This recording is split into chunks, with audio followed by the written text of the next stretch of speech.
Okay, hello everyone. My name is Dikta Sumar Hidayah and my last student number is 061. Hello, my name is Rani, Roanliq Lamahayu with the student number 062. Hello, my name is Irsyad Susilo Bintang Nurrohim and my last student number is 063.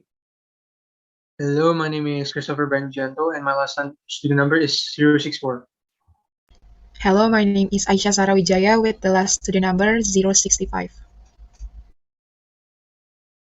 Hello everyone, my name is Christofer Widjieanto. On this video, we'll be presenting about phonetics, the sounds of language.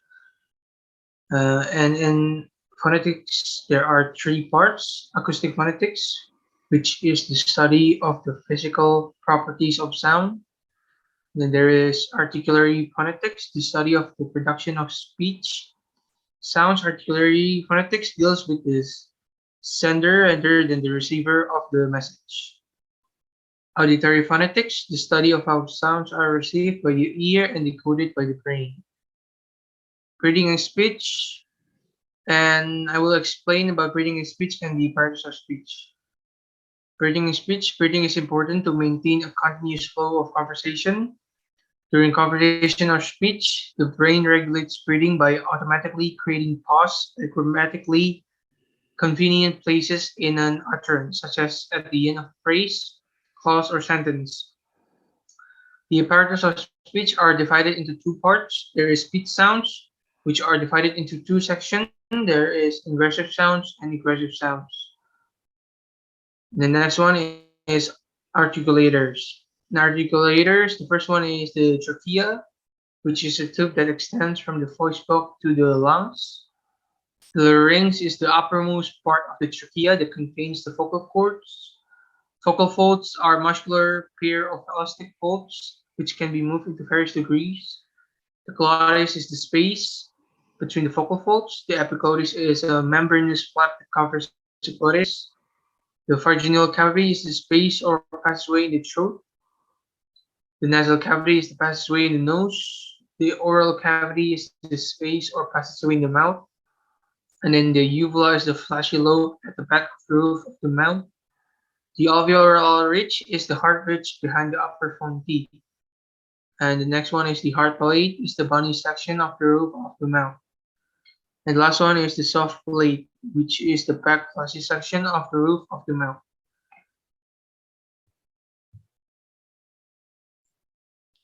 Hello, my name is Susilo Bintang Nurrohim and today I want to explain about voiced and voiceless sounds. To create such sounds, the flow of air must be altered into sound waves of varying qualities and characteristics. This begins in the larynx with a degree of opening of the vocal folds. When they are together, a narrow pathway is created for the air to flow through, setting the folds in oscillation or vibration. The resultant sounds are called voiced sounds. When the vocal folds are apart and the air stream flows smoothly through, voiceless sounds are produced. The difference in the sound is easy to feel. If you gently place a finger in front of your neck at the level of larynx, and in a normal voice, say a long V sound, V, you will notice vibration coming from your larynx. Now do the same thing with the F sound, like F, and notice the lack of vibrations. Therefore, V is a voiced sound and F is voiceless. The kind of voiced sounds and voiceless sounds are so many. All sounds can be classified as either voiced and voiceless sounds.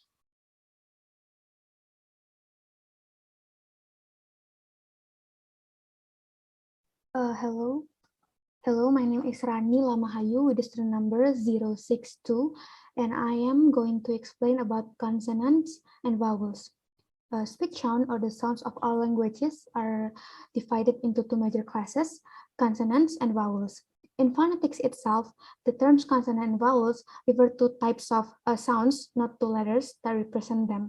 We use the letter A, I, U, E, O to represent vowel sounds, and the letter B, C, D, F, etc. to represent consonant sounds.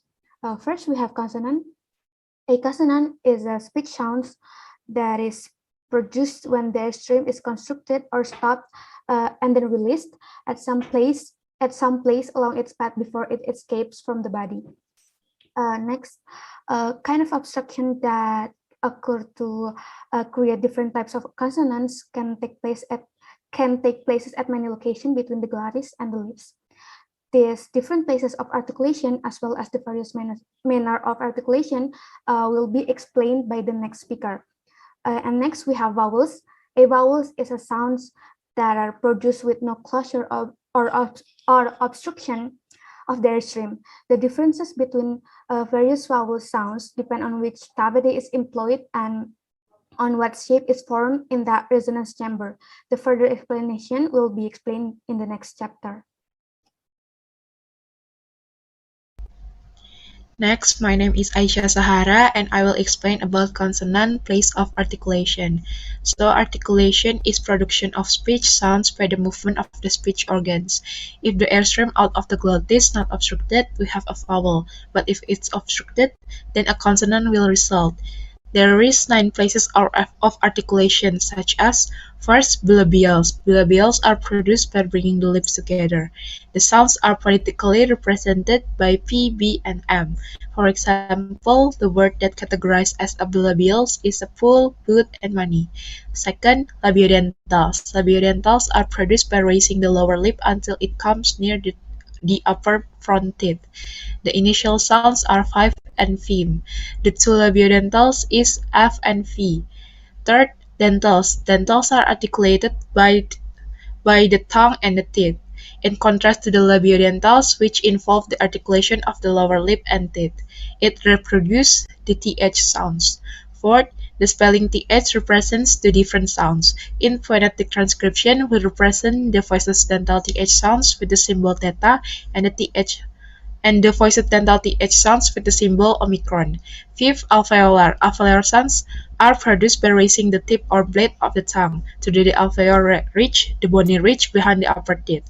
These sounds are represented phonetically by T, D, N, S, Z, L, and R. For example, time, dine, nine, sai, zil, lie, and riff.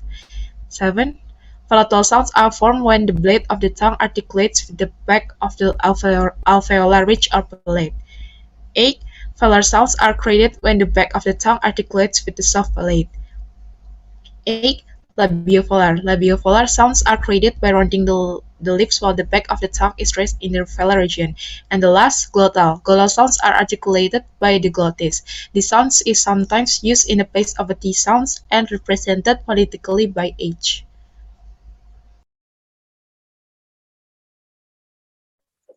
Okay, my name is Dikta Sumar Hidayah. My last student number is 061, and I will explain about manner of articulation. The first one is nasals, are produced in both the nasal and oral cavities. There are only 3 nasal consonants in English. The initial sound in med M, bilabial, and nose and alveolar, and the final sound is sing, the eta, velar. The oral B sound is substituted for the nasal M, and the oral D sound is substituted for the nasal N sound. The only difference between B and M, as well as D and N, is that the first sound is oral and the second is nasal. Stops are sounds created by momentarily cutting off the air stream. In English, stops are bilabial P and B, alveolar P and B, velar K and G, and glottal. Aspiration is the amount of air that is produced upon the release of stop. Aspiration is phonetically indicated by a raised superscript H and the lag of release by a gamma.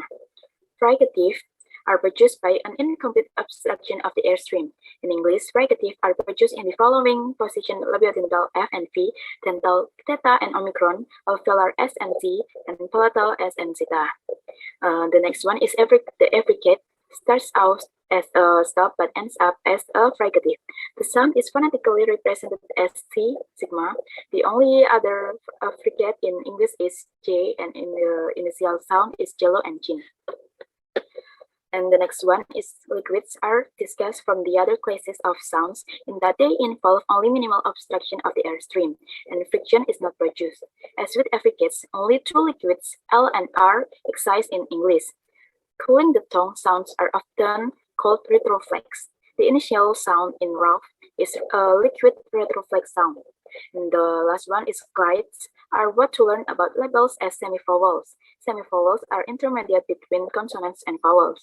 The sound represented by the phonetic symbols Y, W, and M are the glides found in English.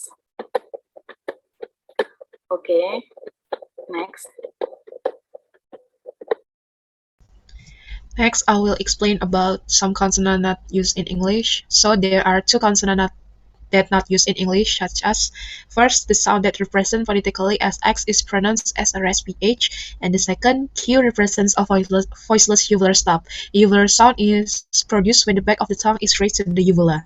The small fleshy projection hanging from the soft palate in the midline of the throat, and there are no uvular speech sounds in English. So that's all the explanation about phonetics, the sounds of language from us. Thank you.